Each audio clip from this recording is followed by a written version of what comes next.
ભાવનગર જિલ્લામાં પડેલા ધોધમાર વરસાદના કારણે તલગાજરડા ગામે ભારે નુકસાન પહોંચ્યું. ભાવનગર જિલ્લા સહિત સમગ્ર ગુજરાત રાજ્યના અનેક વિસ્તારોમાં ગઈકાલે વહેલી સવારથી જ ધોધમાર વરસાદ પડ્યો હતો. ભારે વરસાદ પડવાના કારણે અનેક વિસ્તારોમાં પાણી ભરાયાના દ્રશ્યો પણ સર્જાયા હતા, તો કેટલાક ગામ સંપર્ક વિહોણા પણ બન્યા હતા. ભારે વરસાદ પડવાના કારણે અનેક રોડ રસ્તાઓ પણ બંધ થઈ ગયા છે, તો કેટલાક ગ્રામ્ય વિસ્તારોમાં મકાનો પડી ગયાના દ્રશ્યો સર્જાયા છે. મારું નામ કળતરિયા ભોળાભાઈ, સરપંચ વતી. ગઈ અમારા ગામમાં ઉપરવાસમાં ખૂબ વરસાદ થયો, એનાથી અમારા રૂપાઓ નદી છે એ બે જગ્યાથી ફાટી, એના લીધે આખા ગામમાં પાણી ભરાઈ ગયું. નીચાણવાળા વિસ્તારોમાં પાણી ભરાઈ ગયું. લોકોને શ્રાંત પણ કરવા પડ્યા અને બાળકો સ્કૂલેથી મોડલ સ્કૂલના બાળકો અહીંથી રાતોલ જતા હતા બસ ભરીને, પણ ત્યાં જતા પાણીનો ફોલો વધી ગયો, નદી ફાટી એટલે એ બાળકોને બાજુના ઘરમાં અમારે ગોબરભાઈ ભરવાડનું મકાન હતું ત્યાં શિફ્ટ કર્યા. ત્યાર પછી અમે તંત્રને જાણ કરી, અમે ખુદ જેસીબી લઈને ત્યાં ગયા. પહેલા જેસીબી અમે નજીક પહોંચ્યા પણ ત્યાં જેસીબી આખી ડૂબમાં આવી ગયું, એટલે અમે રિટર્ન આવ્યા. એ લોકો કહેવાનું પછી તંત્રને જાણ કરી, તંત્ર બધું આખું અહીંયા આવ્યું. તંત્રનો ખૂબ સહકાર મળ્યો. પછી તંત્રનો સહકારથી અમે લોકો પછી દોરડા નાખી, બોટ નાખી અને એ લોકોને રેસ્ક્યુ કર્યા. એ બધા લોકોને સ્કૂલમાં લાવી, બધા નાસ્તા પાણી કરાવી, બાળકોને બધાને એના પ્રિન્સિપલ સાથે મળી અને બાળકોને પોતપોતાના ઘરે મોકલ્યા.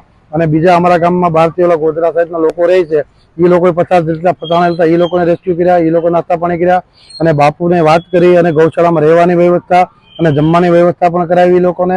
અને ગામની પરિસ્થિતિ કાલે સાંજે ખૂબ ગંભીર હતી અને ખૂબ નુકસાન થયું છે. લોકોના ઘણા બધાના મકાનો પડી ગયા છે, ઘણા બધાને અનાજ અને ઘરવખરી પડી ગઈ છે, ઘણું બધું નુકસાન થયું છે ગામની અંદર. અને સર્વે કરવાની વાત કરી છે. અને તો તંત્ર અમારા ગામમાં જે નુકસાન થયું છે તો એની જલ્દથી જલ્દ અમને લોકોને એની રાહત ફંડમાંથી એને કઈ ફંડ મળે એવી અમારી સરકાર પાસે આશા રાખીએ છીએ. અત્યારે ગ્રામ પંચાયતની અંદર જે લોકોના મકાન પડી ગયા છે, જે લોકોની ઘર વખરી અનાજ પડી ગયા છે, એ લોકોના ડોક્યુમેન્ટેશન માટે બધાને બોલાવ્યા છે. અહીંથી જાહેરાત પંચાયતી રીતે અમારા ગામમાં આખામાં સાઉન્ડ સિસ્ટમ છે, એનાથી જાહેરાત કરી કે આમાં જે લોકોને જે નુકસાન થયું છે એ આવી અને બધાને અહીંયા લખાવી જાય અને બધાના પોતપોતાના ડોક્યુમેન્ટ લાવી અને પોતપોતાની નોંધણી કરાવી જે નુકસાન થયું છે. રેસ્ક્યુ કર્યા બાળકો બધાના પોતપોતાના વાલીઓ આવી અને સાંજે લઈ ગયા હતા, પોતપોતાના ઘરે વ્યવસ્થિત રીતે પહોંચી ગયા હતા. અને સ્કૂલની તો ખબર નથી, એ સ્કૂલ અમારા ગામથી દૂર આવેલ આપણે સેન્ટ્રલ ગવર્મેન્ટની છે, મોડલ સ્કૂલ તલગાજડા, ત્યાંના બાળકો હતા બધા તે. અને બીજી વસ્તુ કે ગામને લોકોને સાંજનો માહોલ થોડોક ભયમાં હતો, કારણ કે પાણી નદીનું જો ઉપર વરસાદ હોય ને વાતાવરણ એવું હતું, પણ વળી રાત્રે વરસાદ ન થયો અને અત્યારે થોડોક બધું મામલો થાળે પડ્યો ને લોકોના ઘરમાં પાણી ગયા હતા.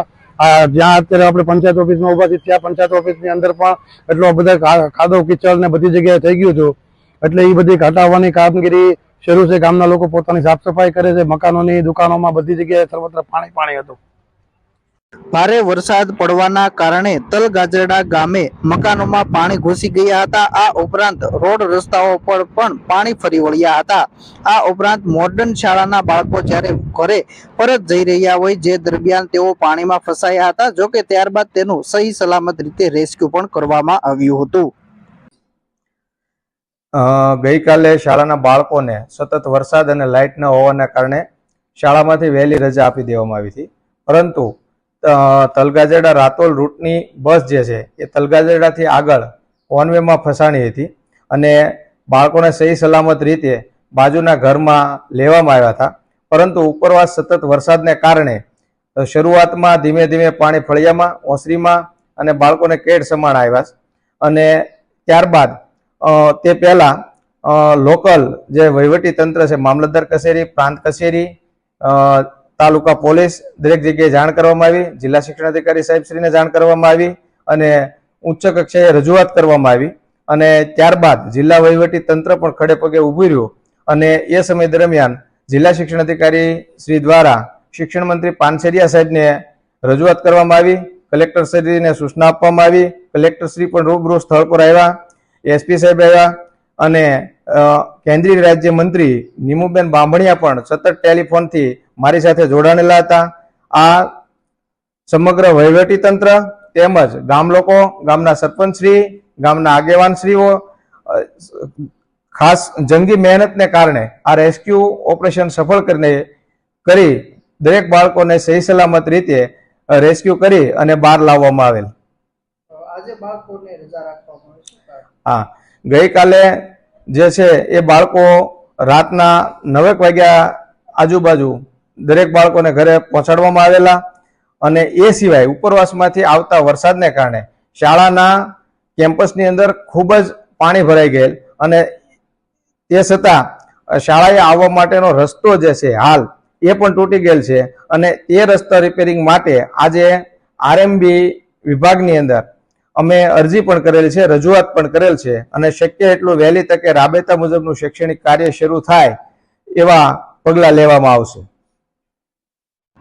ગ્રામજનોએ જણાવ્યું કે તલગાજરડા ગામે ગઈકાલે ભારે વરસાદ પડવાના કારણે મકાનોમાં પાણી ઘૂસી ગયા હતા, જેના કારણે કેટલાક મકાનો ધરાશય થઈ ગયા છે તો કેટલાક લોકોના મકાનમાં પાણી ઘૂસવાના કારણે ઘર વખરીના સામાનને ભારે નુકસાન પહોંચ્યું છે. આ ઉપરાંત કેટલાક ઇલેક્ટ્રોનિક ઉપકરણોને પણ ભારે નુકસાન પહોંચ્યું છે.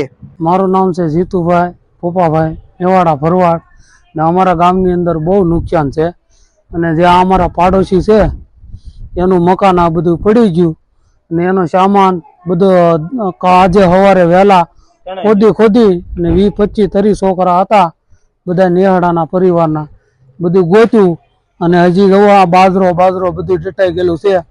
આ પેટી એનો સામાન આનું ફરીજ બરીજ બધું ભાંગીને ભૂકો થઈ ગયું. અહીંયા રહેતા સભ્યો પણ કાલ તો બહુ પાણી હતું, અહીંયા ગળે પાણી હતું પણ એ બધા બહાર બધા ઉસાણ વાળા વિસ્તારમાં વયા ગયા હતા. એ તો અહીંયા કોઈ હોય નહીં, ક્યાંક ધાબા વાળા મકાન હતા ત્યાંથી અને બહુ નુકસાની છે અતિ ભારે. ના ભાઈને તો બધી આખી ઘર વેકરી આખો સામાન વાસણ બાસણ બધું ફૂટી ગયું, બધું બહુ નુકસાન. આ અતિ નુકસાન. એવા 6-7 મકાન અમારા સમાજમાં પડી ગયા છે અને જબરદસ્ત નુકસાની આખા ગામમાં એમ.